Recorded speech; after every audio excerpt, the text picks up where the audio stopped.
അതുകൊണ്ട് തന്നെ ആ വിഷയത്തിൽ തീർച്ചയായിട്ടും അന്വേഷിക്കുക തന്നെ വേണം. ആ വിഷയത്തെ തള്ളിക്കളയാനുള്ള എന്ത് ശാസ്ത്രീയമായ എന്ത് യുക്തിപരമായ കാരണമാണ് നമ്മുടെ കയ്യിലുള്ളത് എന്ന് അന്വേഷിക്കുക തന്നെ വേണം. ഇപ്പൊ എന്റെ ഈ ചോദ്യത്തെ നിരാകരിക്കണമെങ്കിൽ രണ്ട് രീതിയിൽ നിരാകരിക്കാം. അഥവാ ഞാൻ ചോദിക്കുന്നത്, പ്രവാചകൻ പഠിപ്പിച്ചു തന്ന ഈ ഒരു അറിവുണ്ടല്ലോ, ഈ കാണുന്ന പ്രാപഞ്ചിക പ്രതിഭാസങ്ങൾക്കും ജീവജാലങ്ങൾക്കും മനുഷ്യർക്കും എല്ലാം ഒരു സൃഷ്ടാവുണ്ട് എന്ന് പറഞ്ഞ് പഠിപ്പിക്കുന്ന ഈ ഒരു അറിവ് നമുക്ക് നിരാകരിക്കാൻ സാധിക്കുമായിരുന്നുവെങ്കിൽ, അഥവാ നമ്മൾ ശാസ്ത്രീയമായിട്ട് ഇപ്പൊ കണ്ടെത്തുകയാണ് ഈ കാണുന്ന പ്രാപഞ്ചിക പ്രതിഭാസങ്ങളും ജീവജാലങ്ങളും മനുഷ്യരും എന്നൊക്കെ പറയുന്നത് അതൊക്കെ തനിയെ ഉണ്ടായതാണ് എന്നത് ശാസ്ത്രീയമായി തെളിയിക്കപ്പെട്ട ഒരു വസ്തുതയായിരുന്നുവെങ്കിൽ പ്രവാചകൻ പഠിപ്പിച്ച ഈ ഒരു അറിവിനെ നമുക്ക് നിരാകരിക്കാമായിരുന്നു. രണ്ട് കാര്യങ്ങളാണ് ഷജീർ പറയുന്നത്. ഷജീറിന്റെ വാദത്തെ ശാസ്ത്രീയമായി നിരാകരിക്കേണ്ടത് എങ്ങനെയാണെന്നാണ് ഷജീർ പറയുന്നത്. അത് നമുക്ക് പരിശോധിക്കാം, അത് തെറ്റില്ല. ഒന്നാമത്തെ കാര്യം, അത് പരിഗണിക്കേണ്ട കാര്യം തന്നെ ഇല്ല. ഒരാൾ വന്നിട്ട് പറയുന്നു ഈ പ്രപഞ്ചങ്ങൾക്ക് പിന്നിലുള്ള സൃഷ്ടാവുണ്ട്, ആ സൃഷ്ടാവിന്റെ പേര് ഇന്നതാണ്, അയാൾ മാത്രമാണ് എല്ലാ സൃഷ്ടാക്കളെക്കാളും മികച്ച സൃഷ്ടാവ് അയാളാണ്, അതുകൊണ്ട് അയാൾ മാത്രമേ ഉള്ളൂ, അയാളെ മാത്രം ആരാധിച്ചാൽ മതി. ഇത് ഞാൻ നിങ്ങളോട് പറയാൻ കാരണം ഞാൻ അയാളുടെ പ്രവാചകനാണ്, അയാൾ എന്നെ പറഞ്ഞയച്ചതാണ്, അതുകൊണ്ട് നിങ്ങൾ അയാളെ മാത്രം ആരാധിക്കണം, അയാൾ അല്ലാതെ ആരാധിച്ചാൽ നിങ്ങളെ നരകത്തിലിട്ട് പൊരിക്കും, കമ്പിൽ കോർത്ത് ചൂടും എന്നൊക്കെ പറഞ്ഞാൽ അങ്ങനെ വരും. അപ്പൊ നമുക്കത് പരിഗണിക്കേണ്ട കാര്യമില്ല, കാരണം അന്ന് ആൾ തെളിവൊന്നും തന്നിട്ടില്ല. ഈ പ്രപഞ്ചത്തിനൊരു സൃഷ്ടാവുണ്ട് എന്ന് വിശ്വസിക്കുന്ന ആളുകളുടെ മുമ്പിലേക്ക് ആ പ്രപഞ്ച സൃഷ്ടാവിന്റെ ദൂതനാണ് താൻ എന്ന് പറഞ്ഞുകൊണ്ട് വന്ന മുഹമ്മദിനോട് ആ പ്രപഞ്ച സൃഷ്ടാവായിട്ട് മുഹമ്മദ് അവതരിപ്പിച്ച അള്ളാഹുവിനെ കുറിച്ച് മുഹമ്മദ് അത് പറയാൻ അധികാരപ്പെടുത്തിയ പ്രവാചകനാണ് എന്നതിനെ കുറിച്ച് മുഹമ്മദിനോട് തെളിവ് ചോദിക്കുകയും തെളിവ് കൊടുക്കാൻ കഴിയാതെ വന്നപ്പോൾ മുഹമ്മദിനെ അവർ നിരാകരിക്കുകയുമാണ് ചെയ്തത്. മുഹമ്മദ് ഒരിക്കൽ പോലും മക്കയിലുള്ള മനുഷ്യരുടെ മുമ്പിൽ തന്റെ പ്രവാചകത്വം സ്ഥിരപ്പെടുത്താനോ തെളിയിക്കാനോ കഴിഞ്ഞിട്ടില്ല. അമ്പയെ പരാജയപ്പെട്ട 13 കൊല്ലമാണ് മുഹമ്മദ് മക്കയിൽ ചെലവഴിച്ചത് എന്ന് ഷജീർ അടിസ്ഥാനപരമായി മനസ്സിലാക്കുക. രണ്ട് കാര്യങ്ങൾ അവിടെ പ്രസക്തമാണ്. ഒന്ന്, ദൈവവിശ്വാസം ഇല്ലാത്തവരല്ല മുഹമ്മദിനെ നിരാകരിച്ചത്. രണ്ട്, മുഹമ്മദിന് തന്റെ പ്രവാചകത്വം അവിടെ തെളിയിക്കാൻ കഴിയാതെയാണ് മുഹമ്മദ് അവിടെ നിന്ന് പലായനം ചെയ്തു പോകുന്നത്. ഇത്രയും കാര്യങ്ങൾ മനസ്സിലാക്കി വെക്കുക, എന്നിട്ട് ബാക്കി കാര്യങ്ങളിലേക്ക് നമുക്ക് കടക്കാം. ഷജീർ പറയുന്നതനുസരിച്ച് മുഹമ്മദിന് പറഞ്ഞ പ്രാപഞ്ചിക പ്രതിഭാസവുമായി ബന്ധപ്പെട്ട സൃഷ്ടാവിന്റെ അല്ലെങ്കിൽ ഈ പ്രപഞ്ചോൽപത്തിയെ കുറിച്ചുള്ള രഹസ്യങ്ങളുടെ അവസാനം ചുരുളും അഴിഞ്ഞ് അത് ശാസ്ത്രീയമായി തെളിയിക്കപ്പെട്ടാൽ നമുക്ക് വേണമെങ്കിൽ മുഹമ്മദ് പറഞ്ഞ ദൈവത്തെ നിരാകരിക്കാം. അതുവരെ നമുക്കത് അംഗീകരിച്ചേ പറ്റുള്ളൂ എന്നുള്ളതാണ്. അതൊരു വികലവാദമാണ്. അപ്പൊ അങ്ങനെ കിട്ടിയിട്ട് മതി നിരാകരിക്കുക. അതുവരെ മുഹമ്മദ് നബി പറഞ്ഞത് വിശ്വസിക്കുക, അതുവരെ മുഹമ്മദ് നബി പറഞ്ഞതിനൊന്ന് തെളിവ് ചോദിക്കാതിരിക്കുക എന്നതാണ് ഷജീറിന്റെ യുക്തിയെങ്കിൽ നമ്മൾ ആ യുക്തിയെ, ഷജീറിന്റെ അവകാശങ്ങളെ നമ്മൾ നിഷേധിക്കുന്നില്ല. കാരണം പ്രവാചകൻ പഠിപ്പിക്കുന്ന സൃഷ്ടാവിന്റെ അസ്തിത്വം എന്ന് പറയുന്നത് ഈ കാണുന്ന പ്രാപഞ്ചിക പ്രതിഭാസങ്ങളെല്ലാം സൃഷ്ടിച്ച സൃഷ്ടാവായിട്ടാണ് പഠിപ്പിക്കുന്നത്. അപ്പോൾ ഈ കാണുന്ന പ്രാപഞ്ചിക പ്രതിഭാസങ്ങളും ജീവജാലങ്ങളും മനുഷ്യരും ഒക്കെ തനിയെ ഉണ്ടായതാണ് എന്ന് ശാസ്ത്രീയമായി തെളിയിക്കപ്പെട്ടതാണ് എങ്കിൽ ആ തെളിവ് നമ്മൾ മുന്നോട്ട് വെച്ച് കഴിഞ്ഞാൽ പ്രവാചകന്റെ ആ വാദം അവിടെ ഇല്ലാതായി മാറുകയല്ലേ. ഇപ്പൊ പ്രാപഞ്ചിക പ്രതിഭാസങ്ങളുമായി ബന്ധപ്പെട്ട് ഖുർആനിലൂടെ അല്ലെങ്കിൽ അള്ളാഹുവിൽ നിന്നുള്ളത് എന്ന തരത്തിൽ മുഹമ്മദ് നമ്മളോട് പഠിപ്പിച്ചു തന്നിട്ടുള്ള ഏതെങ്കിലും വിവരങ്ങൾ ശാസ്ത്രീയമായിട്ട് തെറ്റാണ് എന്ന് തെളിഞ്ഞാൽ മുഹമ്മദ് നബി പറഞ്ഞതൊക്കെ തീരും എന്നാണ് ഷജീറിന്റെ വാദം. ഞാൻ പറഞ്ഞതല്ല, ഷജീർ ഇപ്പൊ പറഞ്ഞത്. ഞാൻ അതിലേക്ക് പരത്തിയൊന്നും പറയുന്നില്ല. ഒരൊറ്റ ഖുർആൻ വചനം മാത്രം ഷജീറിന്റെ മുൻപിൽ വെക്കുകയാണ്. ഒരൊറ്റ ഖുർആൻ വചനം. കൂടുതലുണ്ട്, ഇഷ്ടംപോലെ ഉണ്ട്, ആവശ്യത്തിൽ കൂടുതലുണ്ട്. ഒരൊറ്റ ഖുർആൻ വചനം മാത്രം ഞാനിപ്പോ ഷജീറിന്റെ മുന്നിലേക്ക് തരാം. ഈ മഹാപ്രപഞ്ചത്തെ സൃഷ്ടിക്കുകയും പരിപാലിക്കുകയും എല്ലാം സംവിധാനിക്കുകയും ചെയ്ത് അത് ഞാനാണ് ചെയ്തത് എന്ന് നാട്ടുകാരെ ബോധ്യപ്പെടുത്താൻ വേണ്ടി തെളിവൊന്നും കൊടുക്കാതെ ഒരാളെ പറഞ്ഞയക്കുകയും ചെയ്തതിന് ശേഷം അതുമായി ബന്ധപ്പെട്ട ആ പ്രപഞ്ചവുമായി ബന്ധപ്പെട്ട അള്ളാഹു ജിബ്രീൽ വഴി മുഹമ്മദ് നബിക്ക് അയച്ചു കൊടുത്ത ഖുർആനിൽ നിന്നുള്ള ഒരു ഭാഗമാണ് നിങ്ങൾ കാണുന്നത്. 31-ാമത്തെ അധ്യായത്തിലെ 10-ാമത്തെ വചനമാണ്. അള്ളാഹുവിന്റെ അസ്തിത്വത്തിന്, അള്ളാഹുവിന്റെ കഴിവിന് തെളിവായിട്ട് മനുഷ്യരോട് അവരോട് കണ്ണു തുറന്നു നോക്കാൻ വേണ്ടി പറയുന്ന ഒരു പ്രാപഞ്ചിക പ്രതിഭാസം. നിങ്ങൾക്ക് കാണാവുന്ന തൂണുകളൊന്നും കൂടാതെ ആകാശങ്ങളെ അവൻ സൃഷ്ടിച്ചിരിക്കുന്നു. ആകാശങ്ങളെ അവൻ സൃഷ്ടിച്ച് സംവിധാനിച്ചിരിക്കുന്നു. എങ്ങനെ? തൂണുകളില്ലാതെ അള്ളാഹു ആകാശത്തെ ഉയർത്തി നിർത്തിയത് നിങ്ങൾ കാണുന്നില്ലേ മനുഷ്യരെ? എന്നിട്ടും നിങ്ങൾക്ക് അള്ളാഹുവിനെ വിശ്വസിക്കാൻ കഴിയുന്നില്ലേ എന്നാണ് ചോദ്യം. അടുത്തെന്താ? ഭൂമി നിങ്ങളെയും കൊണ്ട് ഇളകാതിരിക്കുവാനായി അതിലവൻ ഉറച്ച പർവ്വതങ്ങൾ സ്ഥാപിക്കുകയും ചെയ്തിരിക്കുന്നു. പ്രാപഞ്ചിക പ്രതിഭാസങ്ങളെ കുറിച്ചുള്ള ഇതിന്റെ സൃഷ്ടികർത്താവും നിയന്താവുമായിട്ടുള്ള അള്ളാഹുവിൽ നിന്ന് വന്നതായിട്ടുള്ള അറിവ്. ഈ അറിവ് ശാസ്ത്രീയമായിട്ട് പരിശോധിച്ചാൽ ആകാശം എന്ന് പറയുന്നത് വെറും മായയാണെന്നും അത് മനുഷ്യരെ എങ്ങനെയാണ് ഇപ്പൊ ഖുർആൻ വചനം എന്ന് പറയാം. നിങ്ങൾ ആകാശത്തേക്ക് നോക്കൂ, നിങ്ങൾ അവിടെ ഒരു തൂണുകളില്ലാതെ ഉയർത്തി നിർത്തിയ ഒരു വിധാനം കാണുന്നില്ലേ? എന്നാൽ വാസ്തവത്തിൽ അങ്ങനെയൊന്നും അവിടെ ഒന്നില്ല. നിങ്ങൾക്കത് നിങ്ങളുടെ കണ്ണിന്റെ തോന്നൽ മാത്രമാണ്, അല്ലെങ്കിൽ നിങ്ങൾക്കത് വെറുതെ ഒരു ഇല്യൂഷനാണ് എന്നാണ് ഈ ഖുർആൻ വചനത്തിൽ പറഞ്ഞിരുന്നതെങ്കിൽ ഷജീർ പറഞ്ഞ കാര്യം നമുക്ക് പരിഗണിക്കാമായിരുന്നു. അതിന് പകരം അള്ളാഹ് പറയുന്നത് തൂണുകളൊന്നും കൂടാതെ ആകാശത്തെ, അതും നമ്മൾക്ക് കാണാൻ പറ്റാത്ത തൂണ് അതിനുണ്ട് എന്നൊരു വ്യംഗ്യാർത്ഥം കൂടി ഖുർആൻ വചനത്തിലുണ്ട്. നിങ്ങളുടെ കണ്ണിന് കാണാൻ കഴിയാത്ത തരം തൂണുകളിൽ, അല്ലെങ്കിൽ കണ്ണിന് കാണാൻ കഴിയുന്ന തൂണുകളൊന്നും ഇല്ലാതെ ആകാശം ഉയർത്തി നിർത്തിയത് നിങ്ങൾ വിധാനിച്ചത് നിങ്ങൾ കാണുന്നില്ലേ എന്ന് ചോദിച്ചാൽ എന്താ ഷജീറ അർത്ഥം? രണ്ടർത്ഥമുള്ളൂ. ഒന്ന്, അള്ളാഹ് തൂണുകളില്ലാതെ ആകാശം ഉയർത്തി നിർത്തിയിട്ടുണ്ട്, അവിടെ ഇങ്ങനെ വിരിച്ചിട്ടിട്ടുണ്ട്. അല്ലെങ്കിൽ അതിന് തൂണുണ്ട്, പക്ഷെ നമുക്ക് കാണുന്ന തൂണുകളല്ല. ആകാശം എന്ന ഒരു മനുഷ്യന്റെ കാഴ്ചയെ, ആ ഒരു ഇല്യൂഷനെ, എന്താ പറയുക, അതിന്റെ സൃഷ്ടികർത്താവ്, അതിന്റെ സൃഷ്ടി വൈഭവവും ചാതുര്യവും അള്ളാഹു അങ്ങോട്ട് സ്വയം ഏറ്റെടുക്കുകയാണ് ഖുർആനിലൂടെ. മാത്രമല്ല, ഭൂമി ഇങ്ങനെ ഇളകാതിരിക്കണ എന്തുകൊണ്ടാ? ഭൂമി വെള്ളത്തിലാണ്, വെള്ളത്തിൽ വിധാനിച്ചു വെച്ചിരിക്കണ്. ആ വിധാനിച്ചു വെച്ചിരിക്കുന്നത് ഇളകാതിരിക്കാൻ പർവ്വതങ്ങളെ ആണിയാക്കി ഉറപ്പിച്ച് നിർത്തിയിട്ടുണ്ട്, വിരിച്ചിട്ടിട്ടുണ്ട്, പരത്തിയിട്ടുണ്ട്, പല പരിപാടിയും ചെയ്തിട്ടുണ്ട് ഖുർആൻ. അപ്പൊ ഈ രണ്ട് പ്രാപഞ്ചിക പ്രതിഭാസങ്ങൾ, പോട്ടെ ആകാശം മാത്രം പരിഗണിച്ചിട്ട് ഷജീർ എങ്ങനെയാണ് ഇതിനെ സ്വീകരിച്ചത്, ഈ ഖുർആൻ വചനത്തെ എങ്ങനെയാണ് സ്വീകരിച്ചത് എന്ന് ഒന്ന് പറഞ്ഞു തന്നാൽ വലിയ ഉപകാരമായിരിക്കും. ഇനി ആകാശത്തിന് സ്വർഗം എന്ന അർത്ഥം കൊടുക്കുന്ന പുതിയ പരിപാടി വന്നിട്ടുണ്ട്, അതുമായിട്ട് ഷജീർ പോവാ, അപ്പൊ അതിനുള്ള മറുപടി പറയാം. അപ്പൊ ഇത്രയും ഭാഗം ഓക്കെ അല്ലേ ഷജീറെ? ഇനി അദ്ദേഹം പറയുന്നത് എനിക്കൊരു ദൈവത്തെ തള്ളിക്കളയേണ്ട കാര്യമില്ല എന്നാ പറയുന്നത്. അദ്ദേഹത്തിന്റെ പ്രശ്നം എന്ന് പറയുന്നത് ഈ പറയുന്ന സൃഷ്ടാവുമായി ബന്ധപ്പെട്ട അസ്തിത്വത്തിൽ അദ്ദേഹത്തിന് അത് തള്ളിക്കളയേണ്ട കാര്യമൊന്നുമില്ല. പക്ഷെ അദ്ദേഹത്തിന്റെ പ്രശ്നം ഈ സൃഷ്ടാവിന്റെ പ്രവാചകനാണോ മുഹമ്മദ് നബി എന്നതിലാണ് അദ്ദേഹത്തിന്റെ പ്രശ്നം. എന്റെ പ്രശ്നങ്ങൾ പറയുന്നതിന് മുൻപ് ഷജീർ ഇപ്പൊ പറഞ്ഞ കാര്യങ്ങളിൽ ഒരു വ്യക്തത വരുത്താം. എന്ത്?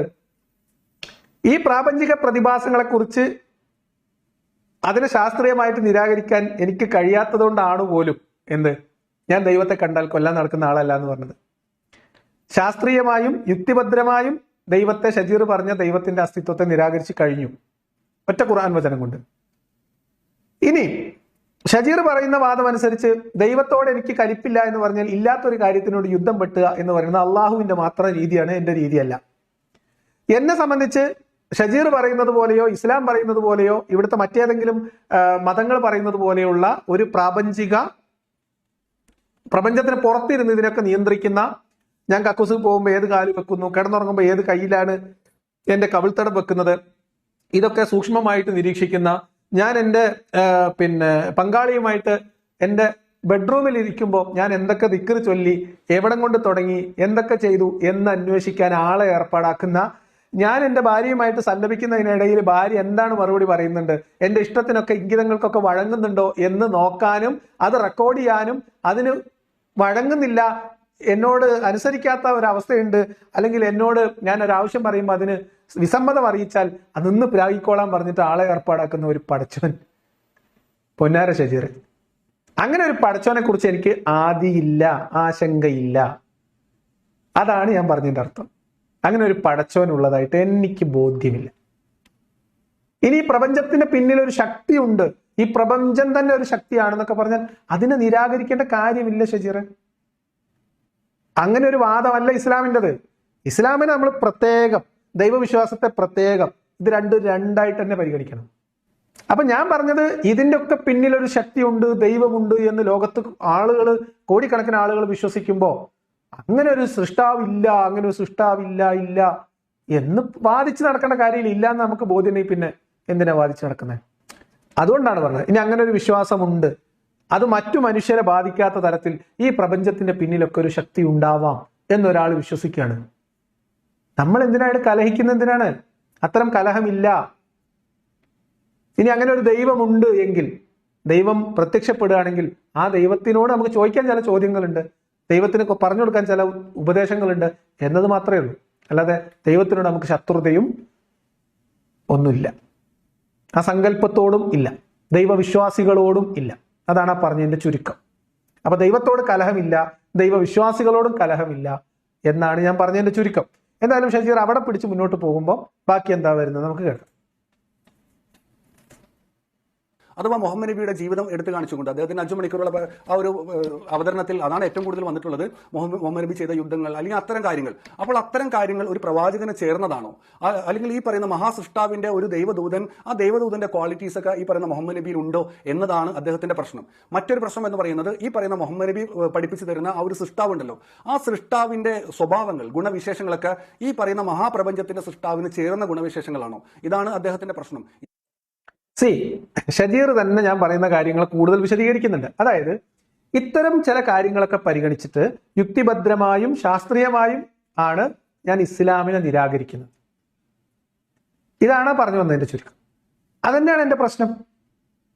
മുഹമ്മദ് എന്ന് പറയുന്നത് ദൈവത്തിന്റെ, ഒരു ദൈവം എന്ന് മനുഷ്യർ വിശ്വസിക്കുന്ന, സങ്കല്പിക്കുന്ന ഒരു ശക്തിയെക്കുറിച്ചുള്ള മനുഷ്യന്റെ പൊതുവിലുള്ള ധാരണക്കും സങ്കല്പത്തിനും പോലും യോജിക്കാത്ത, അങ്ങനെ ഒരു ശക്തി ഉണ്ടെന്നുള്ള വാദമോ അങ്ങനെ ഒരു വിശ്വാസമോ ഇല്ലാത്ത ഒരാളാണ് ഞാൻ.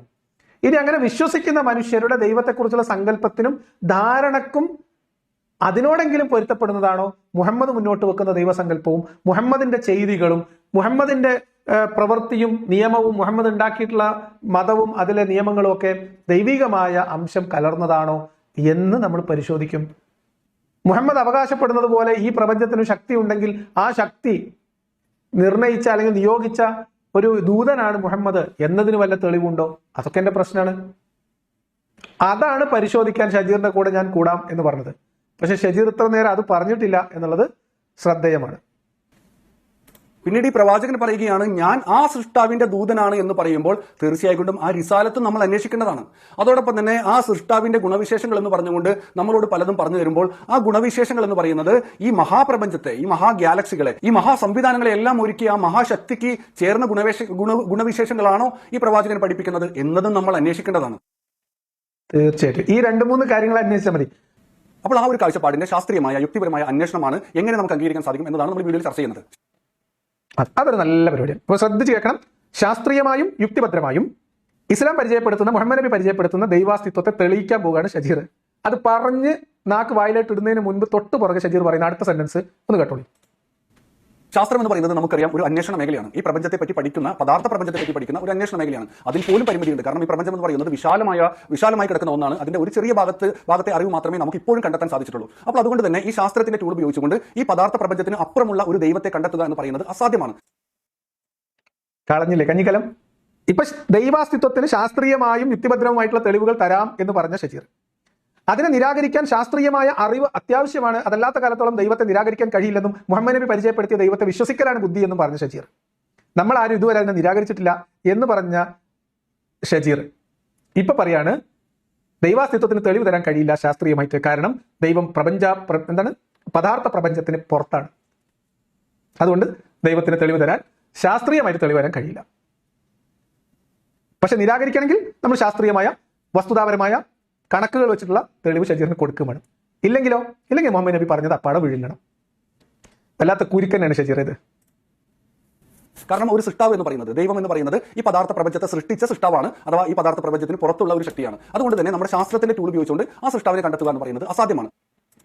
അതാണ് അതിന്റെ കാരണം കേട്ടോ. അപ്പൊ നിരാകരിക്കണമെങ്കിൽ ശാസ്ത്രീയമായിട്ട് പറ്റും, സ്ഥാപിക്കണമെങ്കിൽ ശാസ്ത്രീയമായിട്ടുള്ള രീതിയിൽ പറ്റില്ല. കാരണം ദൈവം പ്രപഞ്ചത്തിന് പുറത്തല്ലേ എന്നാണ്. അപ്പൊ നിരാകരിക്കണമെങ്കിലോ? അപ്പൊ ദൈവത്തെ അകത്തോട്ട് വരുമോ? എന്തോ പോട്ടെ, നമ്മൾ അതിനൊന്നും വെറുതെ ചുറ്റി തിരിയണ്ട. ഷജീർ തന്നെ എന്താണ് പറയുന്നത് ഷജീർ 1-2 ആവർത്തി കേൾക്കണം എന്നാണ് ഷജീറിനോട് പറയുന്നത്. എന്നാൽ നമുക്ക് സാധ്യമായ ഒരു കാര്യമുണ്ട്. ആ സൃഷ്ടാവിന്റെ സൃഷ്ടി വൈഭവങ്ങളായ ഇവിടുത്തെ പദാർത്ഥ പ്രപഞ്ചത്തെയും പ്രപഞ്ചത്തിനകത്തുള്ള ഈ സംവിധാനങ്ങളെയും ഒക്കെ പഠനവിധേയമാക്കിക്കൊണ്ട് നമ്മുടെ യുക്തി ഉപയോഗിച്ചുകൊണ്ട് ആ സൃഷ്ടാവിന്റെ അസ്തിത്വത്തെ നമുക്ക് തിരിച്ചറിയാൻ സാധിക്കും. ഷജീറിനോട് തുടക്കം മുതൽ ഞാൻ പറയുന്ന കാര്യം, എന്റെ വിഷയം അതല്ല.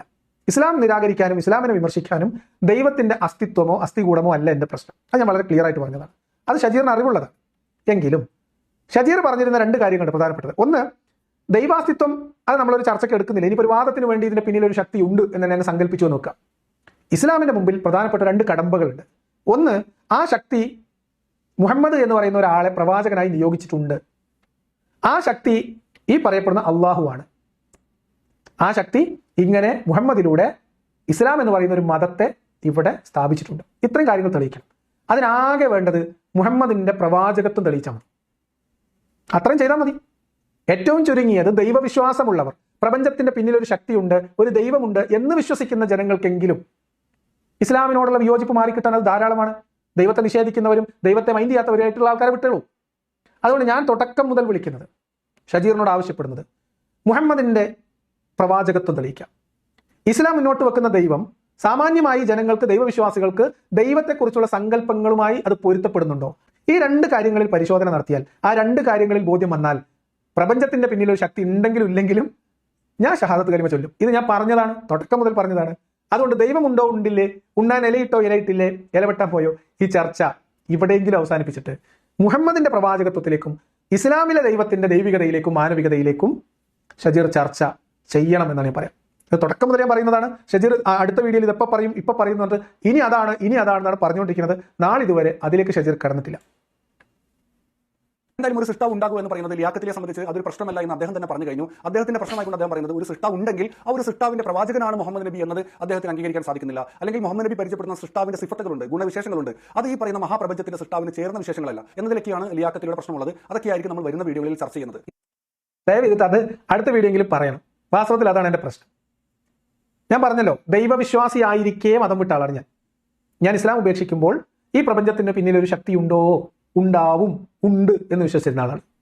ആ വിശ്വാസം ഉണ്ടായിരിക്കെ ഇസ്ലാം ഉപേക്ഷിച്ച ഒരു വ്യക്തിയാണ് ഞാൻ. ഒന്നാമത്തെ പോയിന്റ്. രണ്ടാമത്തെ പോയിന്റ്, മുഹമ്മദിനെ നിരാകരിച്ച മുഹമ്മദിന്റെ പ്രബോധിതർ ദൈവവിശ്വാസികളായിരുന്നു. ഈ രണ്ട് കാരണങ്ങളെ മുൻനിർത്തിയും ഷജീർ മനസ്സിലാക്കേണ്ടത്, ഷജീർ ആദ്യം സമർത്ഥിക്കേണ്ടത് മുഹമ്മദിന്റെ പ്രവാചകത്വമാണ്. ഇസ്ലാം പരിചയപ്പെടുത്തിയ, മുഹമ്മദ് പരിചയപ്പെടുത്തിയ മതത്തിന്റെ ദൈവികതയാണ്. ഇതാണ് കോറായിട്ടുള്ള വിഷയം. അതിലേക്ക് ഷജീർ അടുത്ത വീഡിയോയിൽ വരാമെന്ന് ഇവിടെ പറയുന്നു. അടുത്ത വീഡിയോയിൽ അത് പറയും എന്ന് ഞാൻ വിചാരിക്കുന്നു. പ്രിയ ലിയാഖത്ത്, ഞാൻ മുന്നോട്ട് വെച്ച 2 പോയിന്റുകളോട് താങ്കൾ വസ്തുതാപരമായി പ്രതികരിച്ചു എന്ന് കരുതുന്നുണ്ടോ? തീർച്ചയായിട്ടും വസ്തുതാപരമായി പ്രതികരിച്ചു എന്നാണ് എന്റെ തോന്നൽ. ഞാൻ എന്റെ ബോധ്യത്തിൽ നിന്ന് എനിക്ക് കൃത്യമായിട്ട് പറയാൻ കഴിയാവുന്ന കാര്യങ്ങൾ പറഞ്ഞിട്ടുണ്ട്. അത് തെറ്റാണെങ്കിൽ താങ്കൾക്ക് അത് സ്ഥാപിക്കാം. ഞാൻ പിന്നെയും താങ്കളോട് പറയുന്നു, ഷജീറിന്റെ കമന്റാണ് ഞാൻ വായിച്ചത്. ഷജീറിനോട് ഞാൻ പറയുന്നത്, ദൈവമുണ്ടോ ഇല്ലേ എന്നുള്ള ചർച്ചയിൽ എനിക്ക് ഒന്നാമതായി താല്പര്യമില്ല. നിങ്ങൾ പറഞ്ഞ വാദങ്ങൾക്ക് ഞാൻ മറുപടി പറഞ്ഞോ ഇല്ലേ എന്ന് ഇത് കണ്ടുകൊണ്ടിരിക്കുന്നവർ, കേട്ടോണ്ടിരിക്കുന്നവർ തീരുമാനിക്കട്ടെ. ഞാൻ നിങ്ങളോട് പിന്നെയും പറഞ്ഞുകൊണ്ടിരിക്കുന്ന കാര്യം, നിങ്ങൾക്ക് പിന്നെയും ബോധ്യപ്പെട്ടുള്ള കാര്യം നിങ്ങൾ ആവർത്തിച്ച് പറയുന്നു. പക്ഷെ അവിടത്തേക്ക് മാത്രം നിങ്ങൾ വരുന്നില്ല. ഒന്നുകൂടി ആവർത്തിക്കാം. ഇസ്ലാം എന്ന് പറയുന്നതിനോടുള്ള എന്റെ വിയോജിപ്പും എതിർപ്പും എന്നിൽ ഒരു ദൈവവിശ്വാസി ഉണ്ടായിരിക്കെ ഞാൻ പ്രകടിപ്പിച്ചതാണ്. എന്ന് പറഞ്ഞാൽ ദൈവവിശ്വാസി ആയിരിക്കെ ഇസ്ലാം ഉപേക്ഷിച്ച ആളാണ് ഞാൻ എന്നാണ് ഞാൻ പറഞ്ഞത്. അതുകൊണ്ട് ഇസ്ലാം ഉപേക്ഷിച്ച ആ ഒരു പർട്ടിക്കുലർ ഘട്ടത്തിലേക്ക് തിരിച്ചു വന്ന് നിന്നുകൊണ്ട് ദൈവവിശ്വാസം ഉണ്ട് എന്ന ഒരു പ്രിമൈസിൽ നിന്നുകൊണ്ട് തന്നെ ഇസ്ലാമിനെ വിലയിരുത്താൻ ഞാൻ തയ്യാറാണെന്ന് ഞാൻ പറഞ്ഞിട്ടുണ്ട് ഷജീറിനോട്.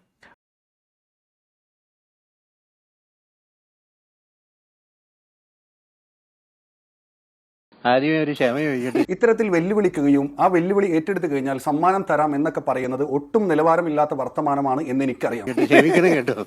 ലിയാഖത്തിൽ ഈ വെല്ലുവിളി ഏറ്റെടുത്തു കഴിഞ്ഞാൽ നിങ്ങൾക്ക് ലഭിക്കാൻ പോകുന്നത് നിരവധി സമ്മാനങ്ങളാണ്. എന്തായാലും തുടക്കം തന്നെ അദ്ദേഹം ഒരു കളവ് പറയുന്നുണ്ട്. അത് പറയുന്നത് മനുഷ്യനെ സൃഷ്ടിച്ചിട്ടുള്ളത് കളിമണ്ണ് കുഴച്ചിങ്ങനെ മനുഷ്യനെ ഉണ്ടാക്കി എന്നാണ് അദ്ദേഹം പറയുന്നത്. അഥവാ ഖുർആനെ പരിഹസിക്കുകയാണ്. ഖുർആൻ അങ്ങനെ പറയുന്നുണ്ട് അത്രേ. എന്തായാലും ഞാൻ അദ്ദേഹത്തോട് വെല്ലുവിളിക്കുകയാണ്, ഖുർആനിൽ അത്തരം ഒരു വാചകം കാണിച്ചു തന്നാൽ എന്തായിരിക്കും? അഥവാ കളിമണ്ണ് കുഴച്ച് മനുഷ്യനെ ഉണ്ടാക്കി എന്ന ഒരു വാചകം കാണിച്ചു തന്നാൽ, എന്നാൽ സാധാരണ എന്തായിരിക്കും സമ്മാനം പുള്ളിയുടെ അടുത്ത് കിട്ടുക? കളിമണ്ണ് കുഴച്ച്, നോട്ട് ദ പോയിന്റ്, കളിമണ്ണ് കുഴച്ച് മനുഷ്യനെ ഉണ്ടാക്കി എന്ന് താങ്കൾ പറഞ്ഞതുപോലെ ഖുർആനിൽ കാണിച്ചു തന്നാൽ പുള്ളിയുടെ അടുത്ത് നിന്ന് ഒരു 10,000 രൂപ 10,000 രൂപ ഞാൻ താങ്കൾക്ക് സമ്മാനമായി കൊണ്ട് തരാം.